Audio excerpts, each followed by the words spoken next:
Prevent Blindness, Focus on Eye Health podcast with host Christopher Hord and guests Sarah Everett Brown and Rachel Sherman-Presser. Today we have some special guests on our program because of the focus on children's eye health for this episode. We're going to talk today with a couple of experts from Prevent Blindness about the EDVI Act. This is a piece of legislation that Prevent Blindness and many other organizations has been pushing for quite some time now, and we're going to talk to Rachel Sherman-Presser, Manager of Government Affairs and Advocacy, and Sara Everett Brown, Senior Director of Government Affairs for Prevent Blindness. So first of all, I'd like to welcome you both to the program.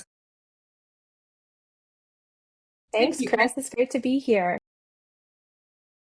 All right, so why don't we dive right into it? First of all, I'm sure I haven't really done justice to the EDVI Act. And since it's something that is so potentially important, could one of you identify yourselves for our listeners and tell us a little bit more about what the Act entails? I can go ahead and start. Thank you so much, Chris. It's great to be here. I'm Sara Everett Brown, Senior Director of Government Affairs, and the EDVI Act is a piece of legislation that Prevent Blindness has been working on in Congress. We're very proud that this is bipartisan legislation that would establish grants for states and communities to improve, develop, and manage systems of care for children's vision and eye health, and really emphasizes that early detection and intervention. The approach that the EDVI Act seeks to accomplish is that it pushes early detection practices, and this could be anything from screenings to basic public awareness about children's vision and eye health, and connects children who need eye care to an eye professional to receive diagnosis and treatment. An important component of that is the referral piece. So once a child is identified to have a potential vision problem,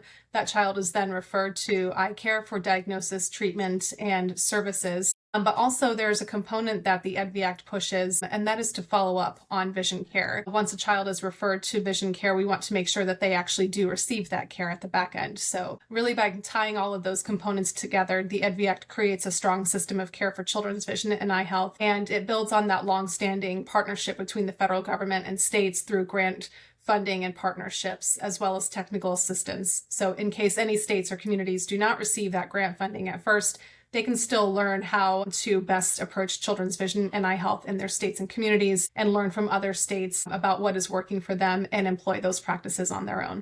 I think it might be useful to paint a bit of a picture, because that's messaging. Sarah and I talk about this all the time. That's messaging that really makes a lot of sense when we're in DC, when we're meeting with offices, but I don't always think that that is something that everyone at home can understand. And so I just want to kind of map that out a little bit. So right now, let's say you live in a state where a child receives a vision screening in school, and they fail that vision screening, and a note goes home to the parents and it says, your child failed a vision screening, they should be referred to care. That referral piece, that's the referral piece that Sarah is talking about. And it's very challenging for us to know how many students or children are being taken for that follow-up care. And if they're not being taken for their follow-up care, why aren't they being taken? Was there a cost issue? Is there no provider in the area? Maybe a note went home and the parents didn't understand it, maybe because the language wasn't something they understand. And so right now there's kind of this big nebulous black hole where we know that some students are getting vision screened in schools, at pediatric appointments, by mobile clinics, and then some of them are getting referred to care and some of them aren't getting referred to care. So that system of care that Sarah's talking about is really about the whole map, the whole journey that a child would go through from the start of getting that first vision screening all the way through accessing treatment and care. Very good. Thank you for adding that. And in fact, on my end, there's something that I'd like to emphasize. And if either one of you wants to speak to this, so much the better. But when we talk about something like this, I know it can sound to people like this huge, massive undertaking.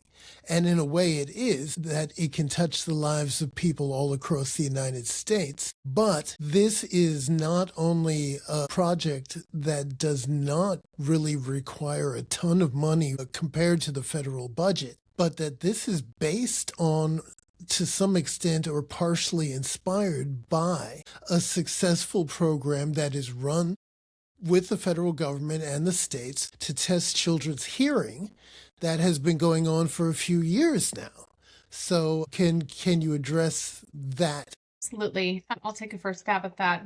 So you're right, Chris. The EDVI Act is modeled after a program that has been very successful for children with hearing disorders and communication disorders, which is the Early Hearing Detection and Intervention Program, or the EDHI program. So if you see some symmetry between EDHI and EDVI, hopefully these will be carbon copy programs of each other someday, because they're carbon copy bills, essentially. The EDHI program implements that system of care, which is really reliant on that first early step of identification. So in the hearing space, the children are tested for hearing disorders as soon as they're born, and ideally in the hearing community, that system of care looks like the child being screened at birth before they reach 1 month of age. And if they fail that hearing screening, ideally they are referred before 3 months of age. And once they are diagnosed with something, they should be receiving specialty audiological and communication care by age 6 months, because in the hearing space, that's when we start seeing impacts to communication and being able to take in information through that particular sense. Vision follows a little bit of a different suit because vision is a different sense than hearing and requires different patterns of screening and referral to care and age-appropriate guidelines for screening across a child's lifetime. However, that same essence of a system of care is implemented for vision as we saw in hearing. And the reason why we thought this program was successful was because back in around the early 1990s, when this program was not in place, only about 10% of infants in our country were screened for hearing disorders and then referred to specialty care. And because of the interventions of EDHI that has been very successful, that number is now up to 98% of infants screened and then referred to hearing care, many of them receiving that hearing care on that system of care of age appropriateness that the hearing community has set up. So this is really strong success. We've seen Congress respond to it very well over the last 25 or 26 years that it's been legislated by reauthorizing it, increasing its funding, and it's really enjoyed by the public as well, because now 59 states and territories and communities receive funding through EDHI. And we certainly hope that we can envision the same thing for the EDVI Act, though we're starting at a smaller level than what the hearing community is being funded at. I imagine at some point we'll get there, but some of the challenge that we're seeing in Congress is that even if it is important, even if it does follow a public health program that has been wildly successful, it is still new spending. And the priorities in Congress that we're seeing are just not on new spending or new healthcare programs. Yes, I recognize that it's a very difficult atmosphere right now, and I'm sure most of our listeners do as well. Let's talk a little bit about that. We have, as you've mentioned, bipartisan sponsors and support for this legislation. But one of the things that's changed is during the course of this year, there's been a great deal of movement all across the country to gerrymander seats for political purposes. And one of our sponsors will not be coming back next term. Can you speak a little bit to how this might affect the future of the EDVI Act? Sure. Yes, we're so sad to lose Mark VC. He's been such a wonderful member to work with, an extraordinary champion of children's vision. He can speak to his own challenges as a child and learning with a vision disorder and how that affected him. And he's just been a tremendous member to work with. So we're very sad to lose him.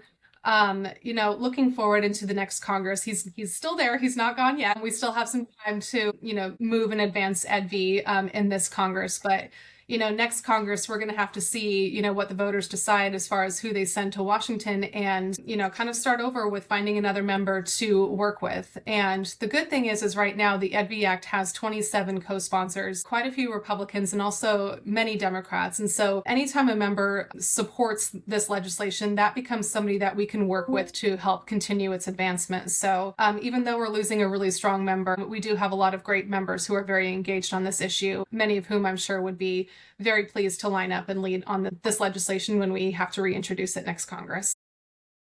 Great. Now, one thing I was curious about, and one thing listeners may not have gotten, and I want to emphasize for them, is the way the legislation is structured so that states could, if they needed a new program and they did not have money for it, they could use that money to help create a new program. If they had existing programs that they felt were working, they could use the money to potentially just expand their existing programs. The states had a lot of ability to choose what was most effective to them. And this is something that I think that a lot of voters across the spectrum do have some interest in right now. So can we talk a little bit about how that might work? Chris, thanks for that question.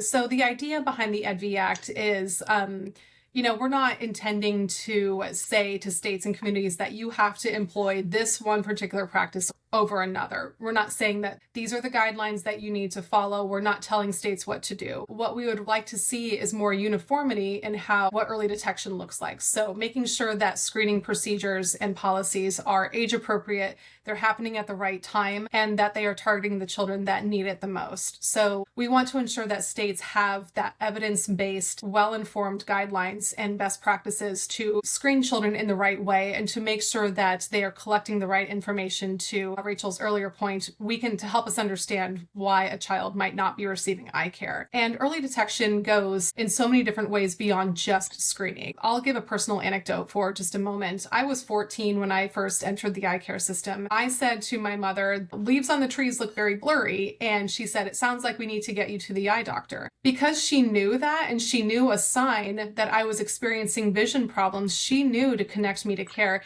And sometimes early detection can be just as simple as that, helping people understand what are some of the signs that a child might be experiencing a vision problem.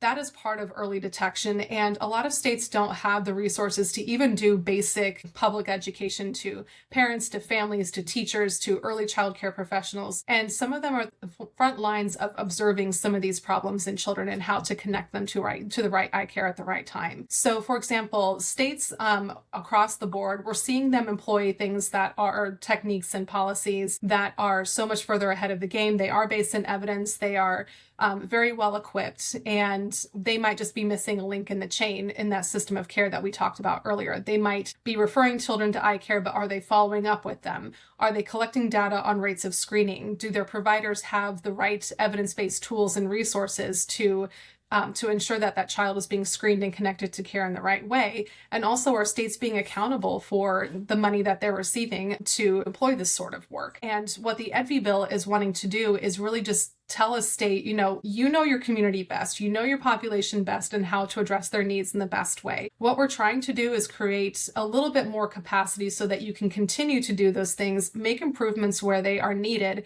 and do that in perpetuity to make sure that this is not just a one and done. We're screening kids and then next year they'll be fine. And we're making sure that children who might have been screened 6 months previously but is experiencing a vision change in a year or two is still connected to eye care no matter how old they are, but it's done in a way that suits their needs and, again, connects them to the right eye care at the right time.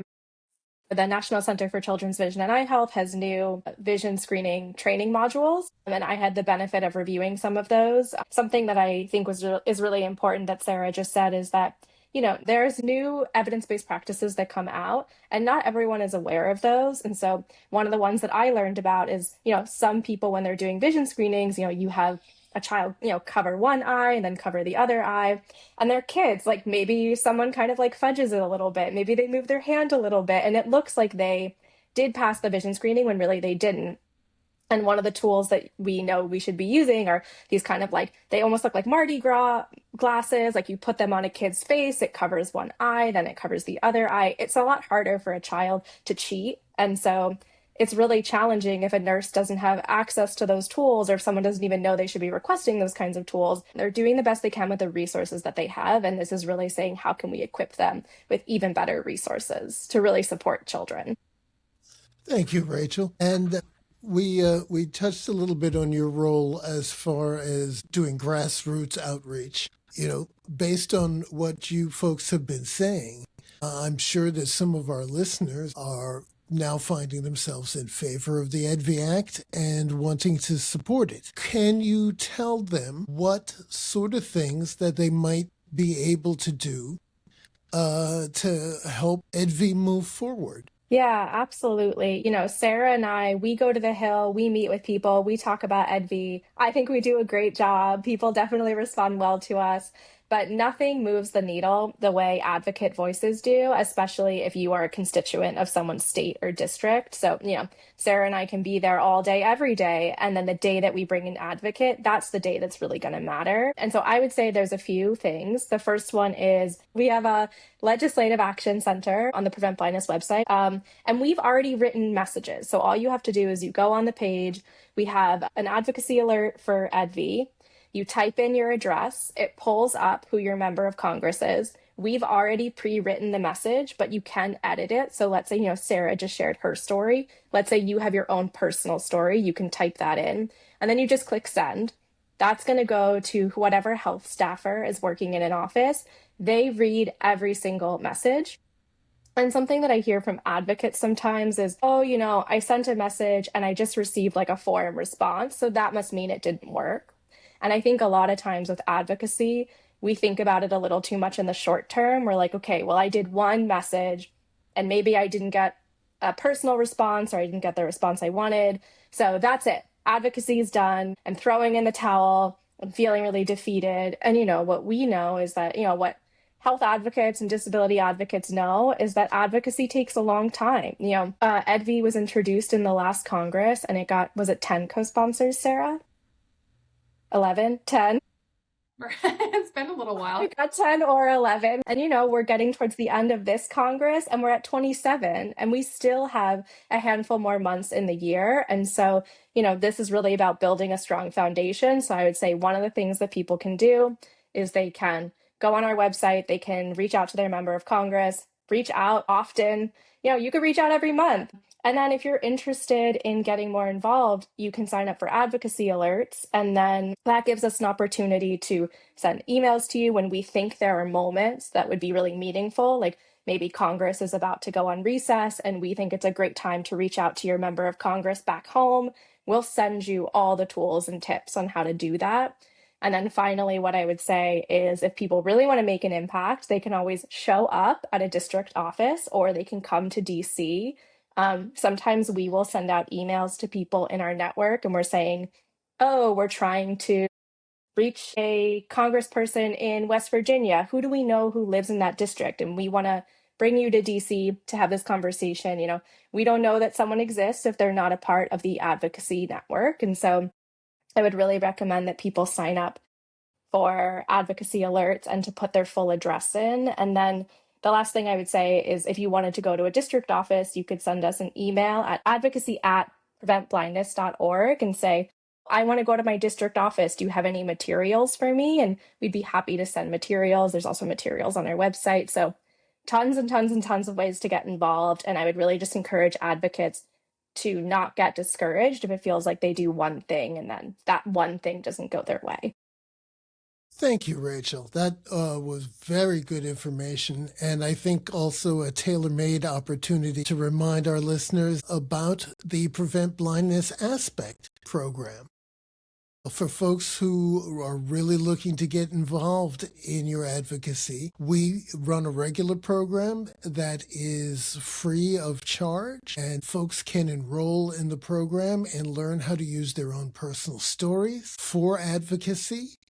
They can meet other advocates from all different walks of life. It's something I've been involved in, and it was a powerful experience.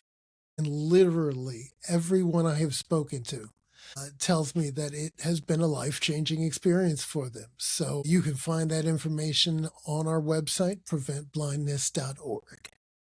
Now, I think at this point, it's probably good to talk a little bit about the future of EDVI, because most outsiders are not really aware of some of how the policy works in terms of how long the terms of office are, when exactly they end, when the new elected officials will be coming in, and how this affects legislation that has already been introduced. So let's just talk a little bit about what might be likely in the near future. Sure. So thanks for that question, Chris. Right now I'm looking at the calendar and kind of shaking my head a little bit because this Congress is already starting to look at what happens at the end of this year.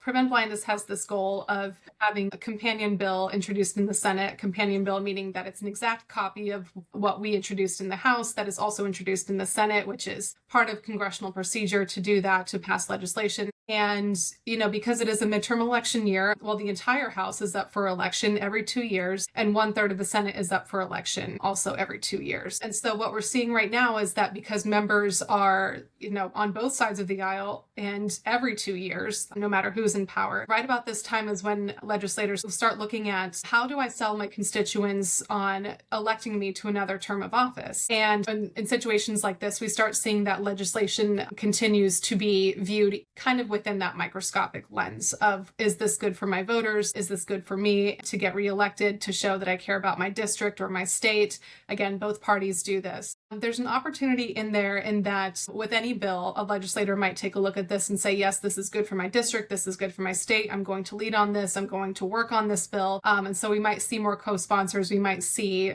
some more members of the House and Senate start to demonstrate some interest in supporting our legislation. But this also really does put a clock on things too. At some point, legislators need to focus on winning their next term in office. And so sometimes they might use that as a reason to buck things into the new year and say, let's look at this in the new Congress and see what happens in November. I'm kind of joking a little bit because right around the winter holiday season, we start kind of saying, let's revisit this in the new year. And Congress likes to employ that rule in July. We have 5-6 months left in this year, and we're already having to start planning for 2027, but that's just kind of the way things are here in Washington. And sometimes that, comes a little bit sooner. Sometimes it comes a little bit later, but that's the mood that the Congress that's in office right now is feeling. And when we get to 2027, if the EDVI Act has not been passed, if it has not been introduced in the Senate, if the EDVI Act does not get added onto one of the big omnibus bills that Congress tries to rush through at the very end, and if ultimately the EDVI Act is not signed into law, we will need to look at reintroducing that in the next Congress. And when a new Congress is sworn in on January 3rd,